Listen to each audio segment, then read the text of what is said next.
asked me in the past, what's the hardest part about teaching? And I would say that it's getting 20 people on board with the same plan. Now, that's not just 20 different little kids trying to make sure that they're lined up correctly or that they know where to put their folder or their backpack. That's 20 different households. Let me show you what I mean. That's 20 different bedtime routines, parenting styles, traditions, food rules, technology rules, response to needs, coping strategies, communication styles, and morning routines, and beliefs and religious understandings, family history, and conflict styles. Just to name a few. That's all coming into one classroom. So no. The beginning of the year is not an easy task. Now imagine that we were to take each of those 20 different people from all of those 20 different backgrounds and then organize them into 4 different attachment styles. Now you might be thinking, attachment styles? What does that have to do with teaching? Well, good question. Thanks for asking. Let me tell you. Attachment styles are based on the way that a child learns to bond emotionally with their caregiver. If they have a parent that's responsive and aware of their needs, they develop a very secure attachment. But if there's this push, pull, I'm there sometimes, I'm there not at other times, or I don't care about your needs, and I am very angry and closed off to you. Or if a child is in an abusive home, then they develop either anxious-ambivalent attachment styles, avoidant attachment styles, or disorganized attachment styles. That has an impact in your classroom. So today, what I wanted to tell you is about how those attachment styles impact your daily life as a teacher. A secure attachment is the goal because we want for the child to understand that they are safe, that their trusted caregivers are going to be reliable and predictable, that in a time of distress, that they can go to their caregiver and that their parent is going to be responsive of their needs. They're going to make sure that they are seen, heard, loved, and understood. Those are the students that were within your classroom that are displaying confidence, or that they know at least who to go to when they are in distress, because those people are safe. The other 3 attachment styles are not like that. In an avoidant attachment style, it's more like, I envision like a trampoline. These are parents who are emotionally distant, who are emotionally closed off. And so their child is learning how to hide their emotions, to mask their emotions. It might be a child when you say, "How are you doing?" or "What's wrong?" "Oh, I'm fine, I'm fine, I'm fine." Or if you've ever seen this experience in your classroom, when something is going wrong and clearly this is a distressing situation, the child puts up this invisible wall. It's almost like a white wall or a brick wall. They're showing very little emotion apart from being very calm and reserved because they're just suppressing all of their emotions and they're pushing them deep down inside. They might be too scared to feel anything because their caregivers have bounced. They have been in and out, in and out, in and out. Meaning that this child is developing an avoidant, unpredictable, I'm out type of a situation of going, I need to be very highly independent. That impacts the daily classroom. For example, let's say that you are doing a reading or a math task and the child doesn't understand and they're frustrated. They might just look like they have it all together and that they're really okay and that they're fine. But they don't understand and they're struggling. but their attachment style is like, I don't know how to verbalize my needs or to express what I want, until it almost explodes. Because they're used to caregivers when things get tough, when things get hard, when things get a little bit too over the top, that they've quickly removed themselves, just like a trampoline. The other thought that I had was that when a child is testing to see what are you going to do, they might come to you with an invisible hurt. It might be a hurt that is so deep on the inside that they just want to show you anything. Look, I hurt myself. I need a Band-Aid. And you look and you realize there's nothing there. But it could be a more metaphorical injury of saying, I'm hurting so deep on the inside that I need for you to know. My head hurts. I don't know how to do this. I don't know what to do. My back hurts. Is it a real injury, or are they distancing themselves from the emotional stress of the situation?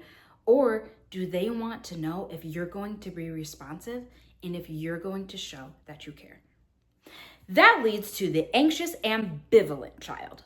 Have you ever experienced one of those doors that you don't know if you should push or you pull, and then you realize that it's a door that could go either way?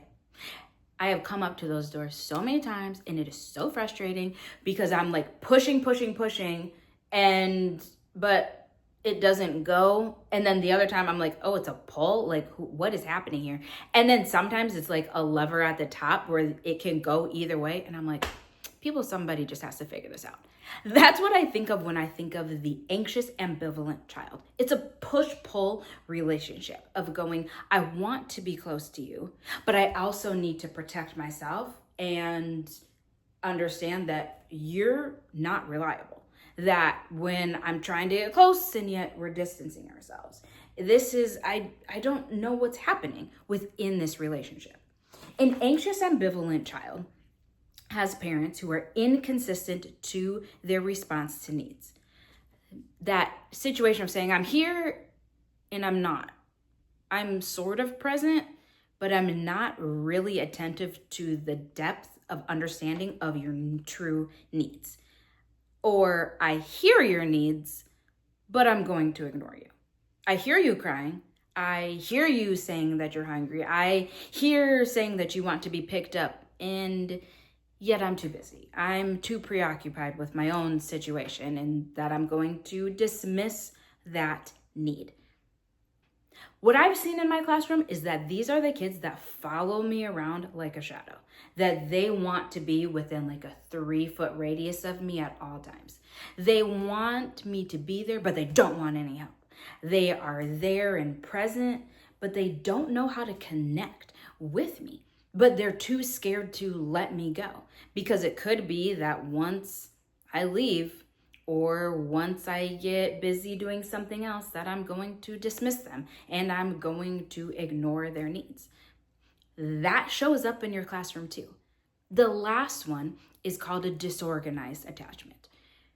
That's the child who is experiencing or has experienced a major traumatic abusive event. Those are where nothing in the world feels safe, where no one in their life feels safe. So they don't know what to do. The person that's supposed to be loving and caring and nurturing towards them is the same person that's constantly causing them harm. Or the person that's supposed to provide and protect and love them is the same person that's manipulating them or hurting someone that they love. So those are the kids that look like, sometimes I will say, a glazed over donut look. Just they're there, but their eyes aren't tracking. Or it might be where they're very, very distant and it looks like they're dissociating. Or it might look like they aren't connecting with anyone. They're trying to control a situation.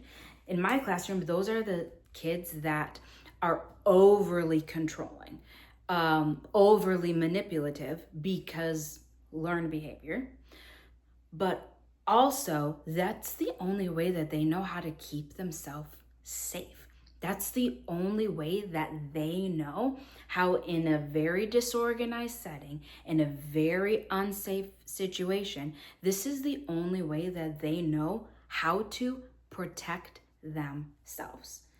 Their brain is hypervigilant. Their brain is constantly on alert of ways to keep them safe. I'm not a yeller in my room. I don't like to raise my voice. And I learned this trick in my very first year of teaching, where my teaching partner said, draw them in by getting quieter and quieter and softer and softer.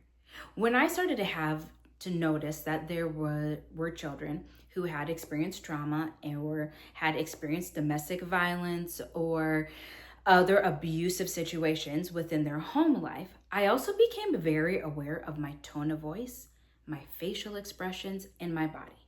Of going, I can't be here all the time, especially if the child felt like they were in trouble. I needed to be calm. I needed to be quiet. I needed to keep my hands where they could see them and in a very calm manner.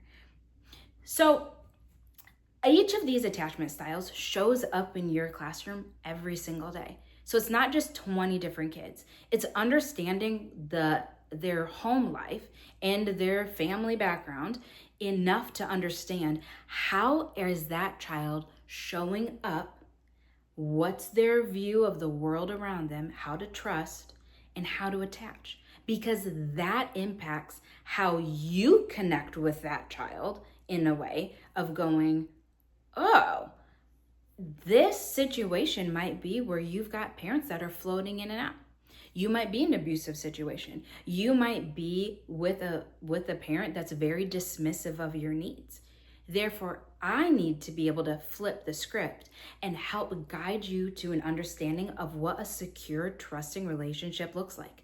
I'm going to have eye contact with you. I'm going to make sure your basic needs are met. I'm going to spend time with you. I'm going to be at your level, so I'm not always standing looking down at you. I might sit down a lot. I was a real sit-down teacher. I always had a stool or was on the floor or was in my chair or sitting in a kid chair. One, because I was tired, but also because I wanted to make sure that I was at my kids' right level. If you have a home, which I'm assuming you do, look at the part where the ceiling and the wall meet and just take a few minutes to practice looking up like that all the time. Take 5 minutes and pretend that you're talking to your best friend and that's the height difference.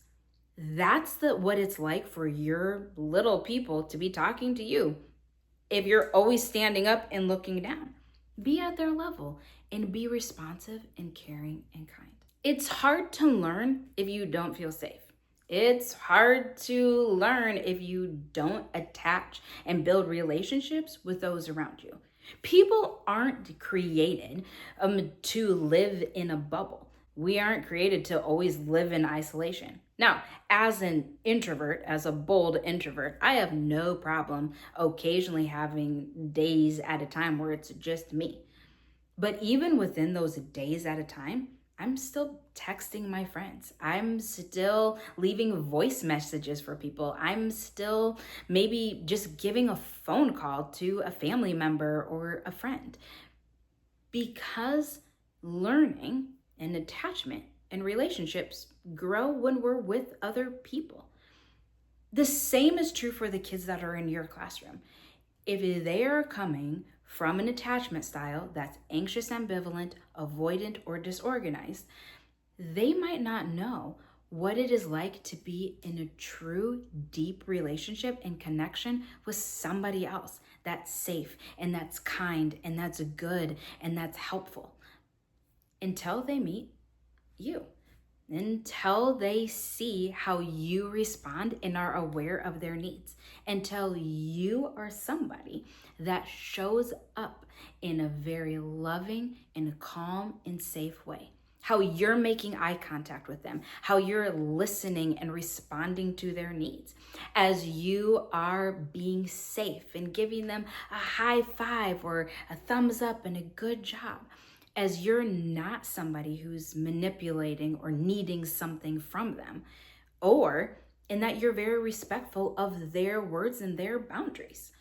That's all what it takes to create and build those healthy relationships with other people. And you're part of that just by the way that you show up on a daily basis. So that's all I have for you. How do you like to build strong connections with your students? Leave your answers in the comments below, and I would love to hear more about it. Also, check out some of my other resources that you will find that are deeply engaging and great conversation skills of building community within your classroom. Thanks for all that you do to serving the kids that are within your classroom and for helping them find hope and healing in this world. So let's get practical.